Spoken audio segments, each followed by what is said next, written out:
Join me right now on Kumite TV is the Aftershock featherweight champion, Aaron Blackie. What's going on, Aaron? What's going on? Not much, working hard, getting ready for Eternal MMA in 2.5 weeks. How does it feel to have that champion status? Yeah, look, it's good. It was a rough first year back. Had both wins and losses that year, but to finish on that title win was excellent, and great starting point to head into this year. Yeah, I want to talk about that year. Last year, 2018, it was a roller coaster year for you after taking off a lot of time. You fought 5 times, which is incredible. What did you learn most throughout that year? I think, like you say, it was a roller coaster, and I think that sort of now I feel like we've sort of stayed out. We're back to fighting. There was a lot of questions, training with my knees, which had been a problem. It was difficult to know, how hard can I go, making sure I don't re-injure them, and it was 3 years that I was out for with them, and that was terrible. So trying to sort out your training camps and your volume and your intensity and all that sort of thing, what was difficult. Whereas now it's like we've sort of gone, yep, check, we can do this, the body's held up, we got 5 fights, well, now we can really let it go. As well as being back in there, fighting, nothing replaces fighting. And it wasn't just fighting that I missed out on the 3 years, it was competing. Growing up, I competed every couple of weeks, judo, jiu-jitsu, all the time, competition. Then it takes a bit of getting used to that, competitive side again. I think the best way is to get in there and do it, and I've done that, and I've showed that I can come back from a loss and that kind of thing. So yeah, more confident than ever going into this year. Yeah, I want to go back to that fight Aftershock 30. You had a rematch with Jesse Medina for the featherweight title. Your opponent missed weight, but you took the fight anyways. Of course, you're ready to go. You were stopped in the 3rd round. Could you break down what went wrong in that fight? Yeah, look, I gassed. Like I didn't even believe I could gas. Never gassed like that in my life. And just had, absolutely hit the wall and had nothing. Couldn't, sort of when I got out of the stall to go into the 3rd round, I was sort of going, come on, it's got to kick back in at some point. And it just didn't. It was, I was out for probably another 30 minutes before I sort of could start moving again properly after that. And like I say, that's an experience thing. It was, it was on the back of 2 weeks, big weight cuts. I am cutting, a lot of weight. I don't know if that's something to do with it. I definitely went for the kill at the end of the 2nd round. I think I almost finished the end of the 1st. And in the 2nd, I had his back and was going for a rear naked choke. And that's how I beat him the 1st time. And I sort of thought, if I squeeze hard enough for long enough, he'll give it to me. But hats off to him. He stayed very cool, calm, collected, composed, and weathered that storm. And, gassed out. So lesson learned the hard way, but lesson learned, and yeah, we're back at it. Yeah, I see that he's also fighting for Eternal, so I'm pretty sure a 3rd fight is probably down the road sometime. You probably want to get that back, right? Yeah, look,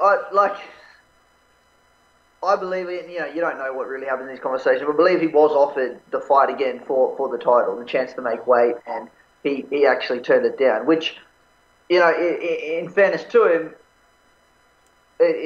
whatever. Like, I did bash him the 1st round, and I completely dominated the 2nd round. If I didn't gas out, which I did, and that's, no excuses there. But I think he said, yeah, I'm happy to do a rematch, but I want some more time. So if it happens, it happens, but otherwise, I'm moving forward. So if he can, get some wins on the board and that and put himself in place, good. We'll fight again. Otherwise, whatever. On to the next one.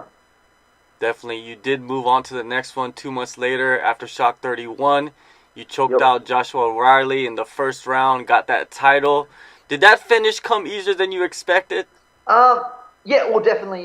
You never expect that. It's going to be done in less than a couple of minutes or whatever. I think it was 1:30 or something. But it's I do have supreme confidence in my grappling, and none of my fights have I come close to being out-grappled in any grappling exchange. I think if I can get my hands on them, I can take them to the mat. It's, I'm a specialist, and I've got a good skill set there that I spent a lot of time developing and have, supreme confidence in. So for me, that is the game plan, and he's a wrestler. I think he went back to his strengths, and he actually shot in at me, and yeah, it was maybe not the best tactical decision from his, point of view. That was in November.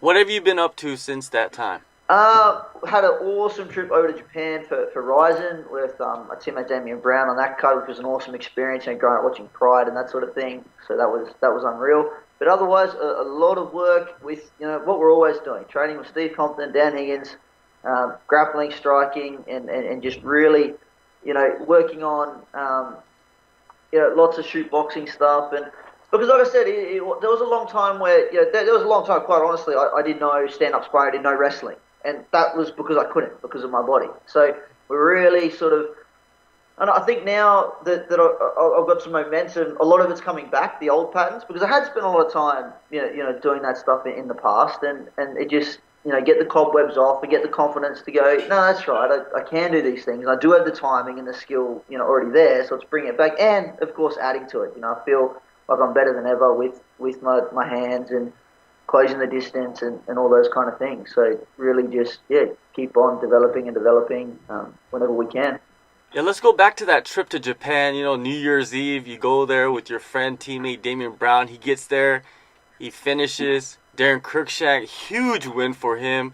Saitama Super Arena, tens of thousands of fans. You walk out, you see that ring, you see the people. How does that feel? Yeah, put me in. That's dream stuff. I remember just sitting backstage with him and could see through the curtain, could see the lights coming down on the ring, and it was like I said, the first MMA stuff I ever saw was old school Pride. And just to be in that atmosphere. And I spent a lot of time training in Japan growing up with my judo background. So that was just such a surreal experience. And, that great show. And Floyd Mayweather is the main event. How good's that? The biggest name in combat sports, getting to see him strut around. And, I just love observing all that sort of thing and seeing, his psychological approach, because it's so unique and obviously very effective, and cool to, see how he does it. It must be, great to be going around seeing all these superstars, in combat sports. It kind of prepares you for the future. Maybe you might step out there and, compete in Rizin. Yeah, look, that's something that I'm certainly open to, without a doubt. And I am very, very fortunate that, my teammates and that have really taken me along for the ride, through the UFC fights and all that sort of thing. I was always offered places in their corner and able to come out. And yeah, like you say, it's great to be able to see it and come to terms with that. And also to recognise, the level, because there is, when I started, UFC, there was hardly any Aussies in it, that sort of thing, and you sort of can get a bit caught up in what's the level here and that. But when you're training day in and day out with guys that have tested themselves, proved themselves on that level, then we're A, doing the right thing, and B, we know the level and we know what we can do. So yeah, like you say, it's a massive confidence booster, having those experiences. Bros Jiu-Jitsu. Did you just start that gym, or has it been going for a while? Jim's been around for a while. So my roommate Stuart Nickel, he's sort of his coach Fab, sort of bit busy with work and that sort of thing, and sort of passed it on to him. And he's a black belt in Jiu-Jitsu himself. He actually won the absolute grappling industry's black belt division the other day, 61 kilos. So took out one of the best black belt Aussies, in the final. Extraordinary grappler. He's had one MMA fight, a pro fight on ACB, and straight in there. And yeah, so we're doing our thing at Bros. I run the MMA classes there twice a week, and I go there and train with obviously Stewie. My brother trains there, and his brother, and a few of our teammates are there. So that's just down the street. We just walk over there, and yeah, got a great thing going there. And he obviously is part of that crew that he goes and trains with Dan and Steve and all us boys as well. So yeah. Yeah, it seems like you are building an incredible crew out there at Team Compton and Higgins. Talk about, the people in your, small group of fighters and the training that you guys have been getting in. Yep. Well, we've got, like I say, Dan Higgins and Steve Compton, they go back, forever, and both themselves have, really, if you look at Australian MMA, are legends in their own right, and the fighters that they've coached and trained. The skill sets really complement each other, and all of us students really get along and enjoy training with each other. And we've sort of got this pro team crew where we've got Elliot Compton, who's 1FC, and Ben and Damien, who UFC to fight in Rizin now. Stuart Nickel, Matt Seaton, really high level kickboxers and grapplers, and everyone just works together, and everybody, has respect for each other's skill sets, which I think is really important. And then you can really iron out the kinks, because it's very different me trying to close distance on an elite level kickboxer is very different to, I'm never going to fight a striker the level of Elliot Compton in MMA, because it doesn't exist. So they can find different holes and things that you just never even know about. They find these gaps, these spaces, and vice versa.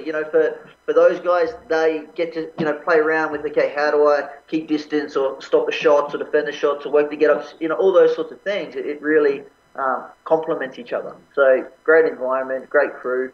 And like I say, very fortunate to have those coaches that are there with small groups giving that immediate feedback, which I think is something that is super hard to come by. So very fortunate there, and definitely feel very lucky for it. Now you have your first fight of the year scheduled at Eternal MMA 42. Diego Pereira. He's a guy, an up-and-coming guy, a dangerous guy. What are your thoughts of him as an opponent? Yeah, I think it's a great fight. There's definitely been talks about this fight happening for a long time, so I'm very, very glad that it's going ahead. I think, he's got a bit of power, a bit unorthodox, throw some weird shots at that, but I think at the core of it, he is a grappler. A lot of his wins, he's sort of patient, stays on the feet, but gets a takedown or two in each round and, tries to control them there. So I think in that regard, we match up nicely. I think as long as I can play it safe and time, my grappling things right around his striking, avoid, because he does throw some sporadic shots and he is dangerous in that. So you can get caught out. I think people sometimes get caught out trying to rush him or something like that. But I think if you're patient, it's a good match. And he's another one. We've competed against each other before in the past, and I've got the better of him. So confidence to me, but it's been a long time. So very, very good to run it again and see how we go. Yeah, I believe that this fight has a lot of. I think it has title implications to it, because the level that both of you guys are at and the excitement that it brings to the division, you bringing that grappling, are you going to go in there? Are you going to take his neck? Is he going to knock you out? It's like it builds it up so much. Do you feel more hyped about the fight because of that? Yeah, definitely. I'm a martial artist and I'm doing this to test myself and to test my skill. I always train.